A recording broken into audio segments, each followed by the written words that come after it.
BJP सरकार में UDH minister Jhabar Singh खर्रा के पास आज हम हैं। सर, पहले तो बहुत बहुत बधाई कि आपको मंत्री बना दिया गया। बहुत धन्यवाद। ये मंत्रालय ऐसा मंत्रालय है कि शांति धारीवाल की वजह से पूरा प्रदेश इस मंत्रालय को जानने लगा है। कहा यह जाता है कि इस मंत्रालय में वो लोग काम करवाने आते हैं जो वैध और अवैध रूप से प्रॉपर्टी का काम करते हैं।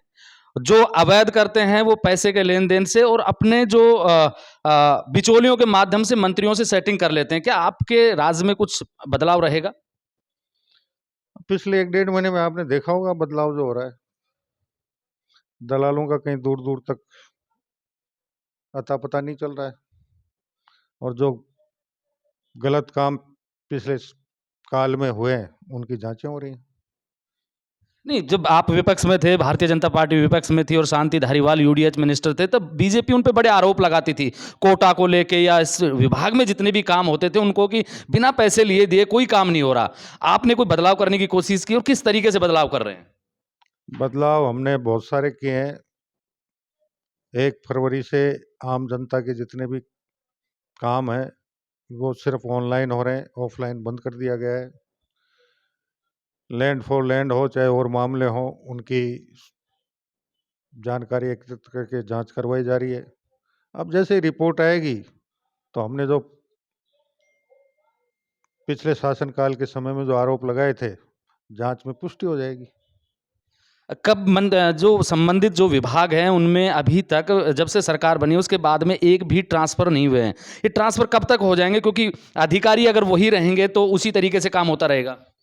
कुछ हुए हैं, कुछ हो रहे हैं और बाकी लोकसभा चुनाव के बाद आमूल-चूल परिवर्तन हो जाएगा। अब मैं एक सवाल और कर लेता हूं कि अलवर ज़िले से मैं जहां से आता हूं वहां प्राकृतिक रूप से बड़ा समृद्ध इलाका है।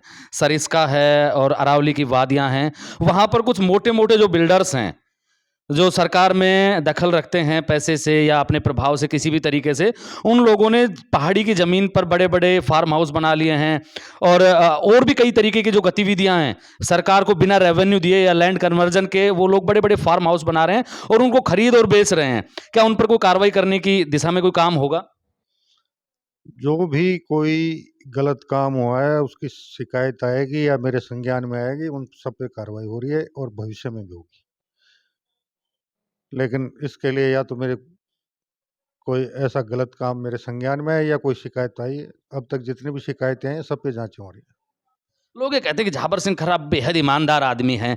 मैं ये सवाल कर लेता हूँ कि लोकसभा के चुनाव हैं, क्या लोकसभा के चुनाव तक लोगों के बीच में एक परसेप्शन ये चला गया कि जो दिशा निर्देश ऊपर से आते हैं, विपक्ष भी आरोप लगाता है कि पर्ची वाली सरकार है, ऊपर से पर्ची आएगी तो काम होंगे। क्या आपके साथ भी ऐसा रहेगा या अपने स्तर पे कोई डिसीजन आप ले पा रहे हैं? मैं तो मेरे निर्णय स्वयं करता हूँ। जो भी पत्र आता है, जो भी पत्रावली आता है, उसके तथ्य देखता हूँ, तथ्य के आधार पर निर्णय कर देता हूँ। लोकसभा में कितनी सीटें भारतीय जनता पार्टी जीत सकती है? राजस्थान की 25 सीटें भारतीय जनता पार्टी जीतेगी। इसमें कहीं कोई संशय, कोई संदेह नहीं है। जब से मुख्यमंत्री भजनलाल शर्मा बने हैं और आप जैसे जो ईमानदार लोग हैं जिनको मंत्री बनाया गया है, उसके बाद में भारतीय जनता पार्टी के कार्यकर्ताओं में तो जोश है। जो टिकट मांग रहे हैं, पहले ऐसा होता था कि कुछ कद्दावर नेता थे वो ही बायोडाटा लगाते थे, लेकिन अब पार्टी के आम कार्यकर्ता भी बायोडाटा लगा रहे हैं। क्या जिस तरीके से राज्यसभा में दो पीछे बैठने वाले कार्यकर्ताओं को राज्यसभा उम्मीदवार बनाया गया, क्या उसी तरीके से लोकसभा के 25 जो उम्मीदवार होंगे उनमें भी कुछ ऐसा ही देखने को मिलेगा? पार्टी योग्य और निष्ठावान कार्यकर्ताओं को मौका दे रही है। विधानसभा में भी दिया, लोकसभा में भी देगी, राज्यसभा में भी दे दिया और ये प्रवाह निरंतर चलता रहेगा। पीढ़ियों का बदलाव होता रहेगा। इसमें कहीं कोई संशय और संदेह नहीं है।